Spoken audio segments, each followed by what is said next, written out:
Hola, mi nombre es Natalie Rubí Blanco Jiménez. En esta oportunidad estaremos explicando acerca de la violencia de género con mi compañera. Mariceli Vela. ¿Qué es la violencia de género? Se conoce violencia de género a la coacción física o psíquica ejercida sobre una persona para viciar su voluntad y obligar a ejecutar un acto determinado. Por desgracia, en este mundo hay muchos tipos de violencia, pero aquí vamos a hablar de uno en específico, la violencia de género. Nosotros nos hemos enfocado en la edad de 30 a 60 años, pero ¿por qué llamamos la violencia de género? Preferimos hablar de género, de la violencia de género, una violencia machista o violencia hacia la mujer, porque son conceptos que mejor se adaptan a la realidad, ya que explican que la violencia contra las mujeres es la consecuencia de discriminación y del desequilibrio que existe entre el hombre y las mujeres en la sociedad. Las causas de la violencia. Estas son algunas causas que genera la violencia hacia la mujer, ¿no? Hay muchos factores, pero uno de estos es los factores genéticos, los biológicos, así como el consumo de bebidas alcohólicas y drogas que aumentan la predisposición y exhiben estas conductas agresivas y violentas. Eh, Son 16 tipos de violencia. Uno es la violencia física, la violencia feminicida, la violencia psicológica, la violencia mediática, la violencia simbólica, la violencia contra la dignidad, la violencia sexual, violencia contra los derechos reproductivos, violencia en los servicios de salud, la violencia patrimonial y económica, violencia laboral, violencia en el sistema de educación, violencia en el ejercicio político y liderazgo, violencia institucional, violencia en la familia y violencia contra los derechos y la libertad sexual. Nosotros nos hemos enfocado en dos tipos de violencia, pero uno de esos es la violencia en el ejercicio político y liderazgo. Como sabemos, el rol de la mujer se ha delimitado desde el inicio de la construcción de la sociedad en el ámbito estrictamente familiar. Siempre se ha dicho que la mujer se tiene que quedar a hacer los roles de casa y el hombre era como que el que tenía que salir a trabajar y él era el único que podía acceder a una educación. Pero progresivamente la mujer ha ido asumiendo otros roles en el ámbito público.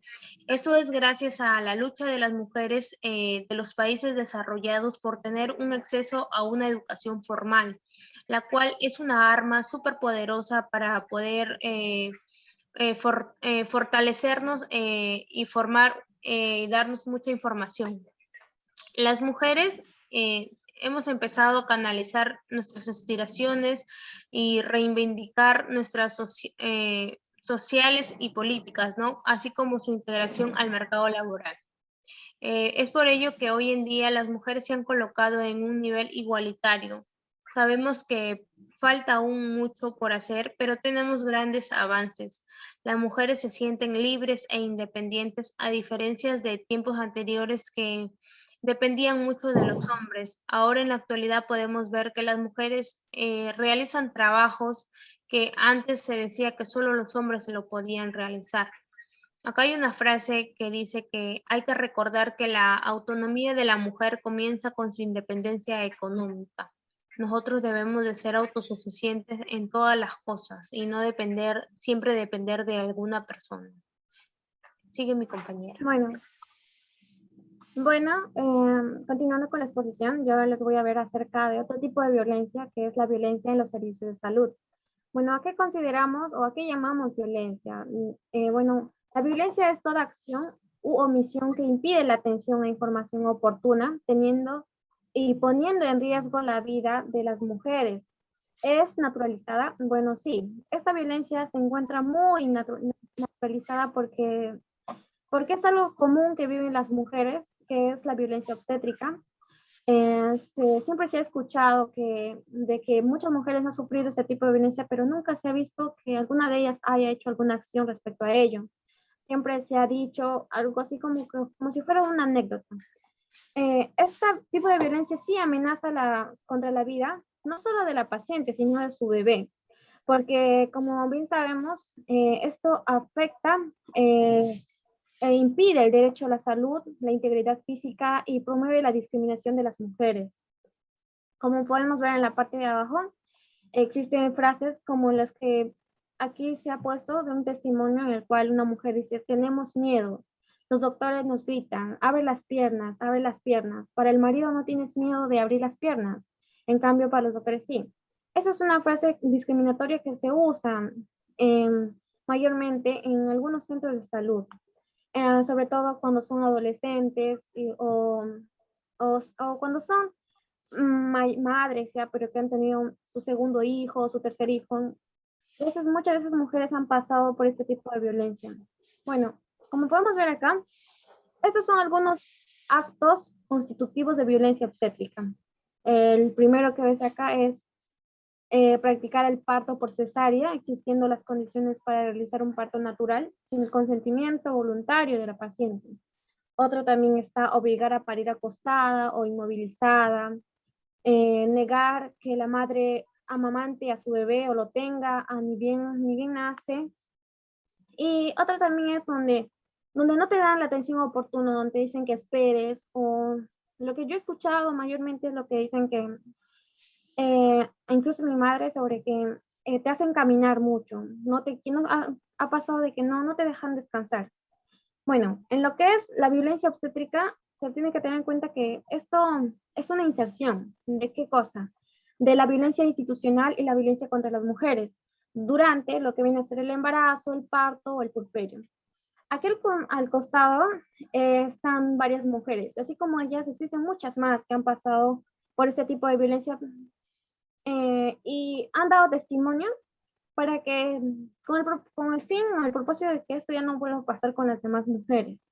Como ven aquí en la parte de arriba, la violencia obstétrica se genera con el maltrato que sufre la mujer embarazada al ser juzgada, aterrorizada, humillada o lastimada física y psicológicamente. Físicamente no casi se ha visto en ese aspecto, pero sí psicológicamente, porque suelen decirse frases que afecta o va en contra de la integridad de la paciente. Ya, finalmente, para prevenir y erradicar el maltrato y la falta de respeto en el parto, en los centros de salud y por parte de las familias, son necesarias las siguientes acciones.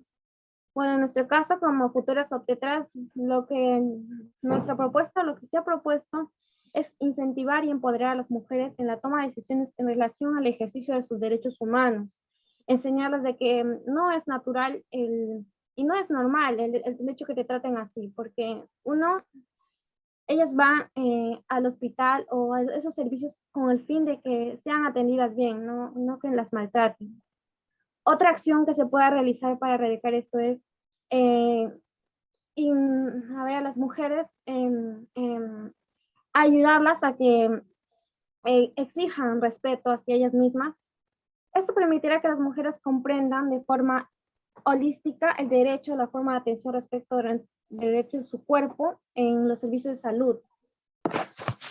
Otro aspecto es que aprendan a demandar a los espacios destinados por el parto de interculturales, que se respete el tipo de cultura de esa paciente, ¿no? Que esa paciente, si esa paciente quiere tener su bebé parada, pues que se respete eso, si quiere tener acostada o la forma que ella misma considere, ¿no? Eso sería todo. Gracias. Gracias. Gracias.